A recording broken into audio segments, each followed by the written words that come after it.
Residency, located in the heartland of Lucknow, world famous for its culture and refinement, has been the witness not only of the rise and fall of the emperors and nawabs of Awadh, but also of the high price paid by it to the injustices and excesses of the British rule and its oppressions.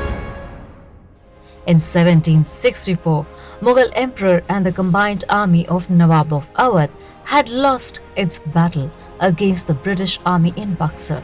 It resulted into the rise of imposition of various demands and newer and exacting peace agreement. One of such demand was the inclusion of a British representative in the court of Awadh. In January 1774, Nathaniel Middleton was appointed as the first resident of Awadh. In 1775, when the capital of Awadh was shifted from Faizabad to Lucknow, some land was purchased from the princes on the southern bank of river Gomti and in the east of Machi Bhavan to construct the living houses of the British resident. The total area of this purchased land was around 33 acres and known as Residency.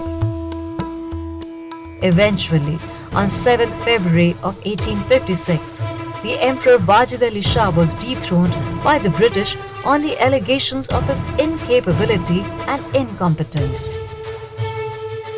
In Lucknow, the rulership was taken over by the British company called Company Bahadur. On 10th of May 1857, some soldiers rebelled against the British military officers.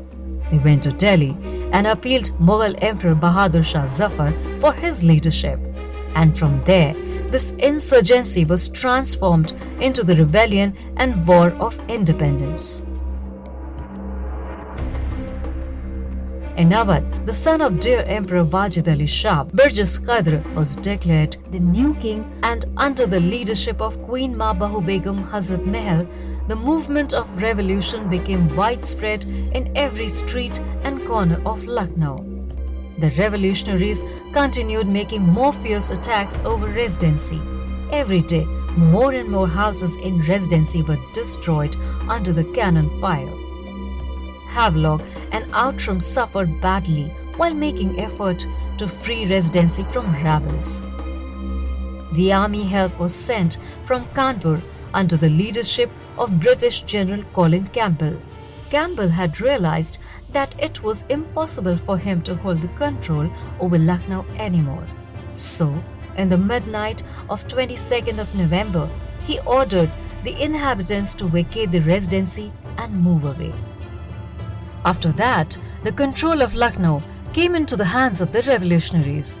The British could succeed to regain the control on Residency only after a year, despite the tough resistance offered by the armies of Awadh. But during this war of independence by Indians and their siege for 86 days, and yet the defense offered by the circumscribed army officers made them a symbol of heroism.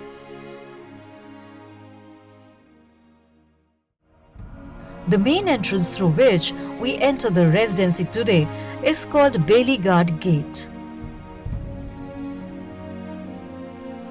This entrance gate got constructed in 19th century by Nawab Sadat Ali Khan in the honor of Resident Captain Bailey. This is how it became popular as the Bailey Guard Gate. Immediately after the Bailey Guard Gate, the building on the right side was built in 1851 and had been used as the treasury. There are some remains of a fine building in front of this treasury house. This is Banquet Hall. This also got constructed by Nawab Sadat Ali Khan. Perhaps this is the most embellished building. Its royal rooms and courting places are decorated with costly mirrors, silken divan, and decorative chandeliers. In this building, besides providing costly furniture, very high quality of workmanship is also ensured. On the first floor, the fireplace built with gachkari, even with their present remnant, give the appearance of marbles. The damaged fountain near the main entrance dome is a wonderful specimen of artistic pachikari of black and white marbles. On the left side, exactly opposite to the banquet hall, there are remnants of the house of the Residency surgeon Dr. Ferrer.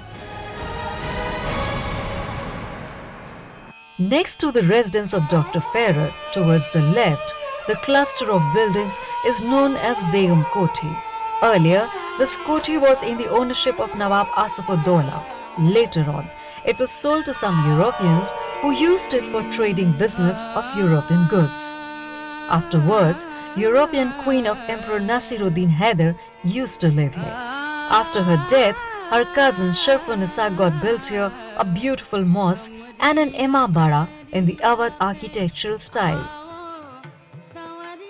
Imambara is a beautiful masterpiece of Indo-European style. A 3-story palatial building was also constructed for the use of British resident on the northwest near Begum Koti. This is the real residency due to which the entire area became famous with this name.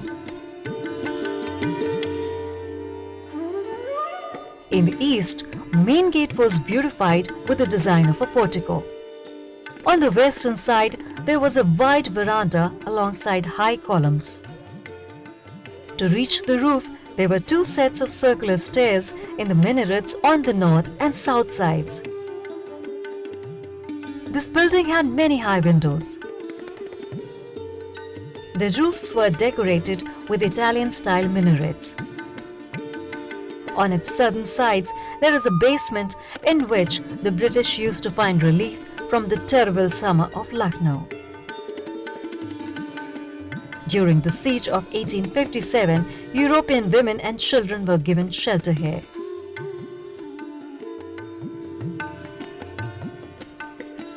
After siege of 1857, it was turned into a model room. This annexi is presently used as 1857 Museum. In this museum, lithographs, excavated items, diorama of the siege residency and some other articles related to the 1857 revolution have been displayed. One model got built by Thomas More in 1873 is one of the few structures which remind us of the state of residency as it was before 1857. In the northwest of main residency are the Church of St. Mary and also a burial ground. The church was constructed in 1810 in Gothic architectural style. Now, its only remains are present of 2 to 3 feet height. During siege, the church was also used as a storehouse for food items and grocery. Around the church, there is another burial ground. During the season of 1857, the number of dead people being very high, they used to be buried near the church with a brief prayer. On its south is a butcher house, sheep house, the residential house of the then financial officer Gubbins, a racket tennis court, barracks for the army, stables of horses, 6 square, the residence of some wealthy people. Out of these today, only a few buildings have their remains. Archaeological researchers have also discovered the existence of an efficient water discharge system. The broken down walls of the residency, the remains of the buildings pierced through the cannon balls, the silently situated cannons and the writings on the walls as well as the silence-breaking columns seem to be telling the story of the bygone era. This is the story which makes us feel proud for our ancestors who fought and paid high price, even their lives, for their independence and self-respect. Let us all resolve together to keep these clean, protected, and in beautiful state so that our coming generations may also feel proud of our ancestors.